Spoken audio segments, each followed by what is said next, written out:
देखिए, हम विलयनों में रासायनिक अभिक्रियाओं का अध्ययन कर रहे थे।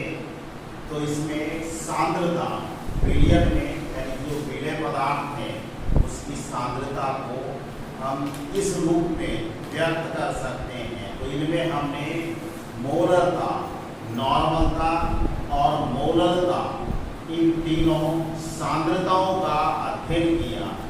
आज हम द्रव्यमान प्रतिशत या द्रव्यमान प्रतिशतता का अध्ययन करेंगे।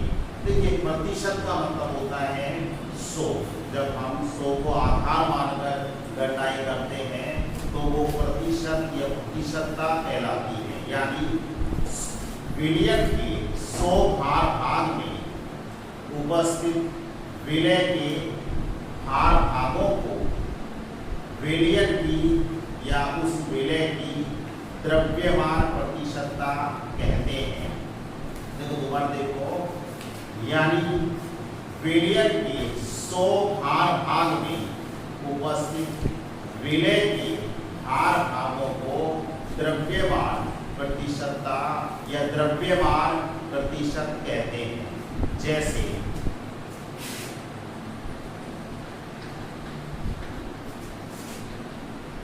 WB ग्राम विलय,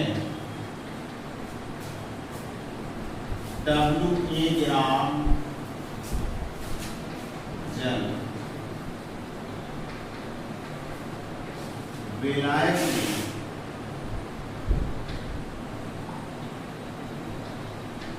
उपस्थित है। तो इस विलयन की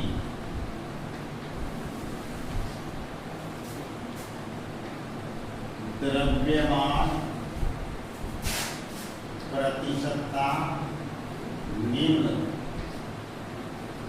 सूत्र द्वारा प्रदर्शित करते हैं।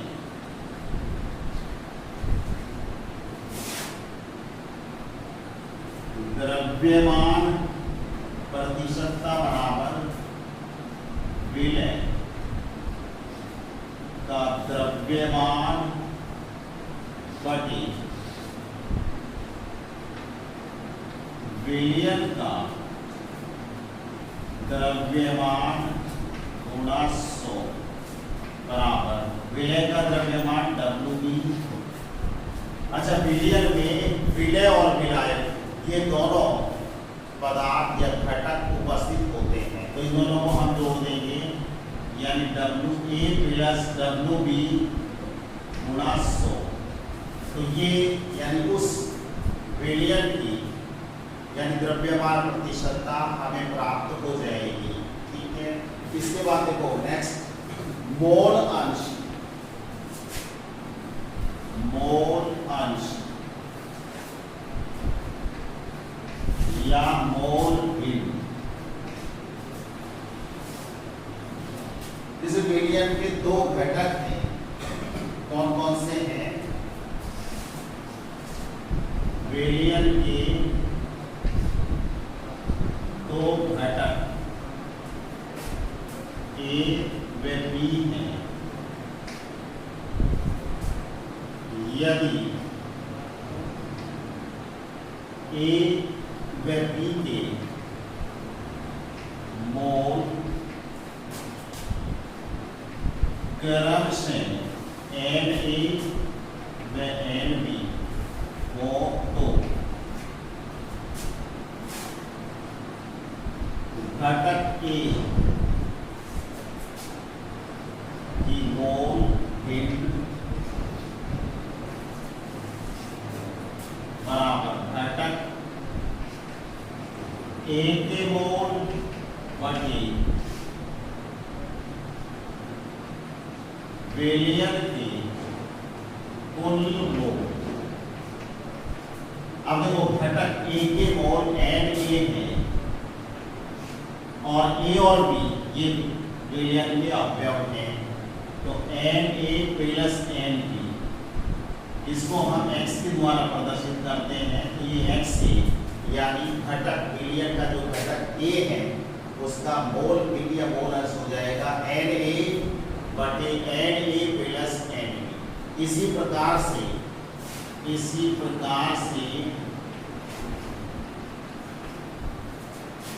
घटक E की मोल वेट, यानी इसको हम एक्स द्वारा प्रदर्शित करें तो एन बी बटे n a plus n b. तो देखिए इसमें क्या है, अब इसको हम कैसे डिफाइन कर सकते हैं। विलियन में उपस्थित किसी घटक की मोल वेट उस घटक के मोल और विलियन के कुल मोलों के अनुपात के बराबर होती है।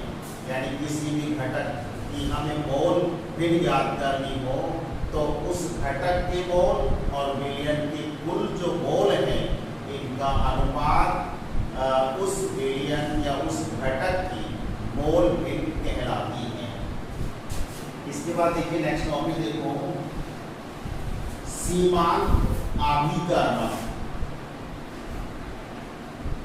सीमांत अभिकर्मक,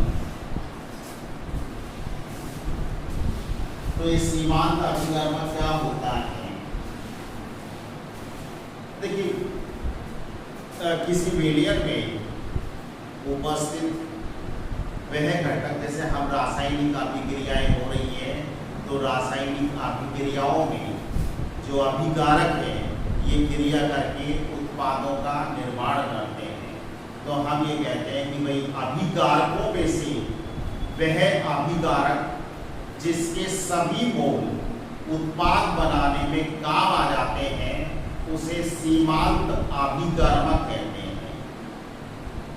यानी अभिकारकों में से वह अभिकारक जिसके सभी मोल उत्पाद बनाने में काम आ जाते हैं उसे सीमांत अभिकर्मक कहते हैं। जैसे इसको हम इस उदाहरण द्वारा समझा सकते हैं। जैसे हाइड्रोजन व ऑक्सीजन के यानी प्रत्येक के, हाइड्रोजन और ऑक्सीजन प्रत्येक के दो मोल अभिक्रिया करते हैं। तो देखो इसमें क्या करते हैं, अभिक्रिया का संतुलित समीकरण ये लिखते हैं। तो पहले हम अभिक्रिया का संतुलित समीकरण लिख लेते हैं। 2s2 gas plus O2 gas is equal to 2s2 gas. अभिक्रिया की रस समीकरण विधि ये कहती है कि भाई 2 मोल H2 का गुणांक 2 है तो हम पढ़ेंगे 2 मोल हाइड्रोजन इस O2 का गुणांक 1 है तो हम पढ़ेंगे 1 मोल ऑक्सीजन से अभिक्रिया कर जो जलवाष्प है इसके 2 मोल बनाते हैं। तो अभिक्रिया की रस समीकरण विधि क्या कहती है कि जब 2 मोल हाइड्रोजन क्रिया करती है तो ऑक्सीजन का 1 मोल अभिकृत होगा। अच्छा, प्रारंभ में हमने हाइड्रोजन और ऑक्सीजन दोनों के 2-2 मोल लिए हैं। अब देखो हाइड्रोजन के दोनों मोल उत्पाद बनाने में काम आ गए और यहाँ पर जो ऑक्सीजन है इसका 1 मोल शेष रह जाता है। तो हम ये कहेंगे कि इस अभिक्रिया में हाइड्रोजन एक सीमांत अभिकर्मक है। तो इस अभिक्रिया में क्या हो जाएगा, जो हाइड्रोजन है ये एक सीमांत अभिकर्मक है। तो यहाँ पर आप देख रहे हैं कि प्रारंभ में जब हमने दोनों के 2-2 मोल लिए, लेकिन अभिक्रिया की जो रस समीकरण विधि है, स्टोइकियोमेट्री है, ये कहती है कि जब हाइड्रोजन के 2 मोल अभिक्रिया करते हैं तो ऑक्सीजन का सिर्फ 1 ही मोल अभिक्रिया करेगा। इस प्रकार से हम ये कह सकते हैं कि इस अभिक्रिया में H2 एक सीमांत अभिकर्मक है।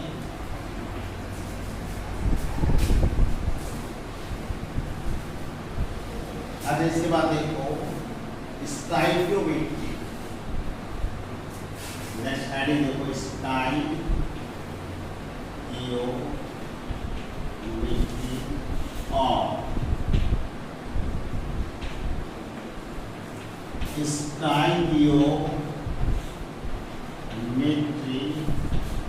परिकल।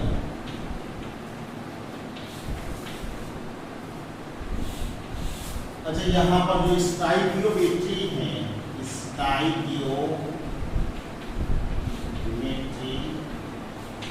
ये दो शब्दों से मिलकर बना है। स्टाइकियो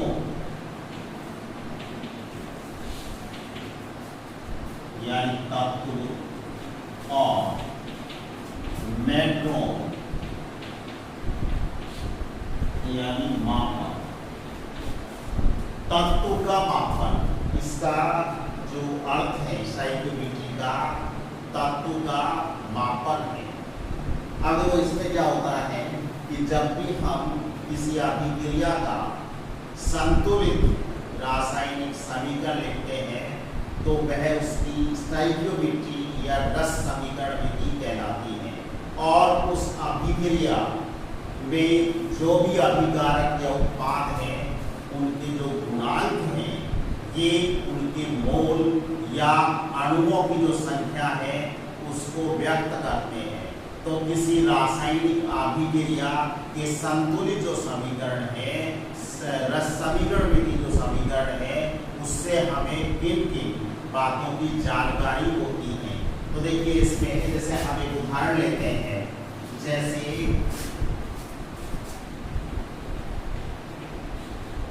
CH4 मैथेन का दहन कराते हैं,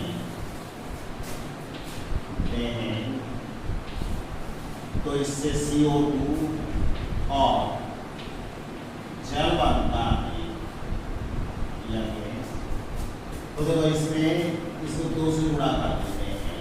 तो इस अभिक्रिया को हम यानी जो ये संतुलित समीकरण है इससे हमें किन बातों की जानकारी होती है।